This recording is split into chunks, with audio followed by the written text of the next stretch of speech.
Hi everyone, I'm Anna Monroe. I'm from Ishmael Interactive, and this week on the pod, we are discussing measuring experience, reconciling the needs of internal and external stakeholders to achieve a well rounded and scalable measurement tool in the General Services Administration, where I worked in digital experience and customer experience. So, one of the most interesting things that I got to do in my federal career was to help create and maintain agency strategic priorities.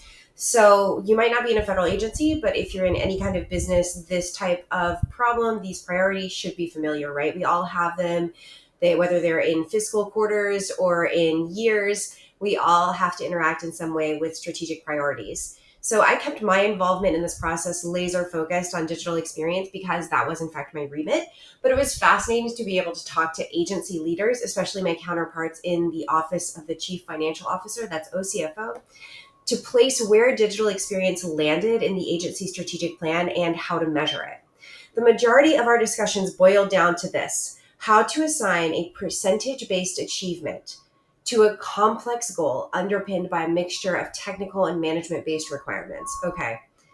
Technical and management based requirements is not a mixture that is unique to my team. I would argue that at this point, most teams have some mixture of those requirements at play. So, how do we do this?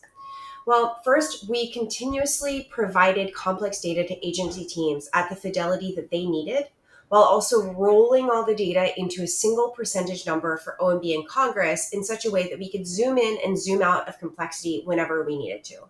We never feared finding ourselves at logical dead ends or in data deserts because we were able to do the work to engineer this data in a way that it could be zoomed in on or zoomed out of at the drop of a hat.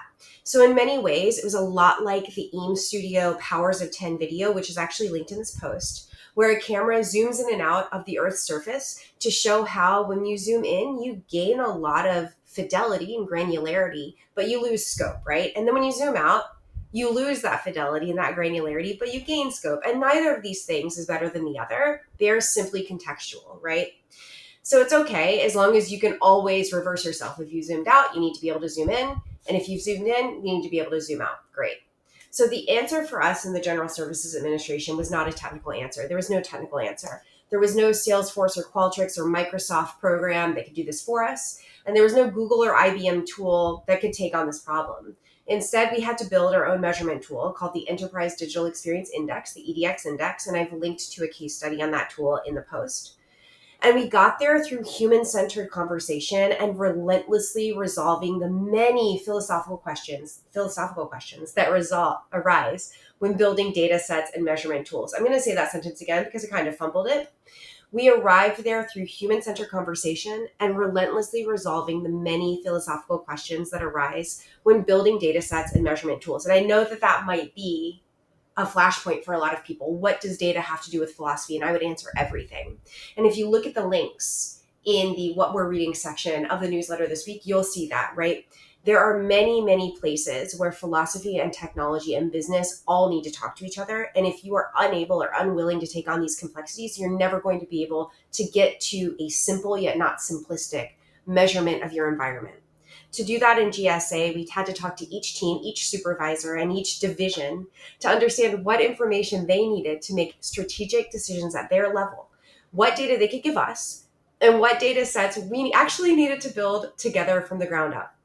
We needed to lose the right fidelity of information as we gained scope in reporting up the chain of command, and we needed to be able to get back down to granular data at a moment's notice. I am so proud of the work that we did. I had no fear when the Government Accountability Office, GAO, audited our work in 2024 as part of a government-wide audit, which is the remit, in order to check on our implementation of the 21st Century IDEA legislation. I knew that we had the data. I actually looked forward to these meetings with GAO, which I'm not sure is a sentence that has ever been said before.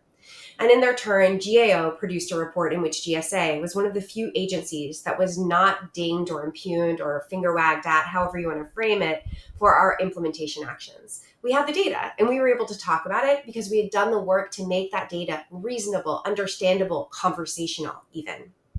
So working on complex issues like customer or digital experience is hard.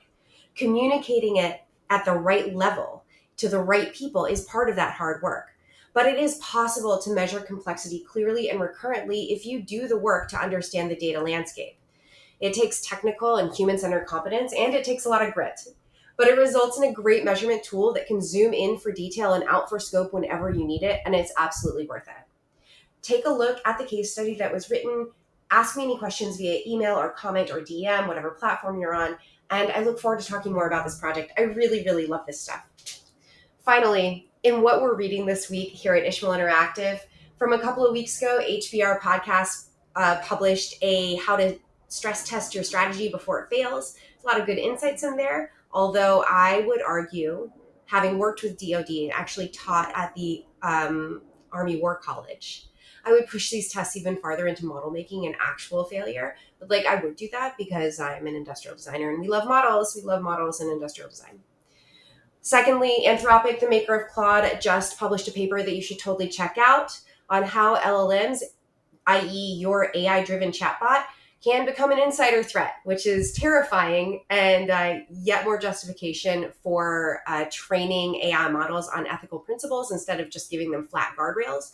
Flat guardrails, rules-based approach is never going to work. It's not big enough. We need ethics. We need principled frameworks inside these LLMs in order to feel safe with them. And then finally, in celebration of the July 4th international pastime, and lulz, we are pointing to a great article, satirical, of course, from McSweeney's Internet Tendency about how it feels to watch a live baseball game. So check that out. All three of those links are in the post.